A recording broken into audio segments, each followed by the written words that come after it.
বিএনপির ভারপ্রাপ্ত চেয়ারম্যান তারেক রহমান বলেছেন, জনগণের রাজনৈতিক এবং অর্থনৈতিক ক্ষমতা নিশ্চিত করতে পারলে ভবিষ্যতে আর কেউ ফ্যাসিবাদ প্রতিষ্ঠার সুযোগ পাবে না। নির্বাচনের জন্য জাতি দীর্ঘ ১.৫ দশক অপেক্ষা করেছে উল্লেখ করে জাতীয় স্বার্থে ফ্যাসিবাদ বিরোধী শক্তিকে ঐক্যবদ্ধ থাকার আহ্বানও জানান তিনি।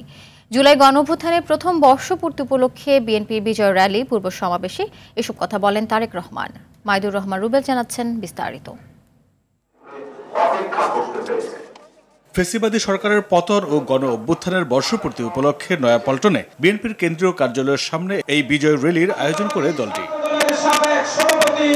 র্যালি পূর্ব সংক্ষিপ্ত সমাবেশে ভার্চুয়ালি যুক্ত হয়ে তারেক রহমান বলেন, জুলাই সনদ আর নির্বাচনের ঘোষণাকে স্বাগত জানায় বিএনপি।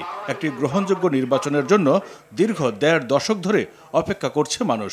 বর্তমানে দেশের গণতান্ত্রিক জনগণের সামনে নিজেদের অধিকার প্রতিষ্ঠার এক অপার সম্ভাবনা এবং সুযোগ তৈরি হয়েছে।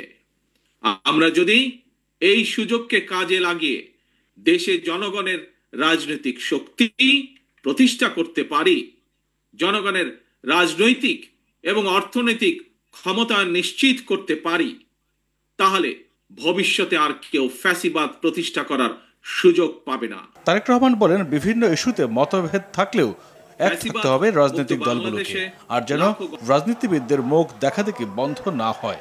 বিভিন্ন ইস্যুতে আমাদের মধ্যে ভিন্ন ভিন্ন মতভেদ থাকবে, কিন্তু সেই ভিন্ন মত নিরসনে আলোচনা হবে। তবে জাতীয় ইস্যুতে গণতন্ত্রের পক্ষের রাজনৈতিক দলগুলোর মধ্যে যাতে মুখ দেখাদেখি বন্ধ না হয়। বলেন, মানুষের অধিকার প্রতিষ্ঠার সুযোগ কাজে লাগাতে পারলে আর ফ্যাসিবাদ জন্ম নেবে না। সরকার সকল গণতান্ত্রিক রাজনৈতিক দলগুলোর সাথে পরামর্শ করে সংস্কার প্রস্তাব চূড়ান্ত করেছে।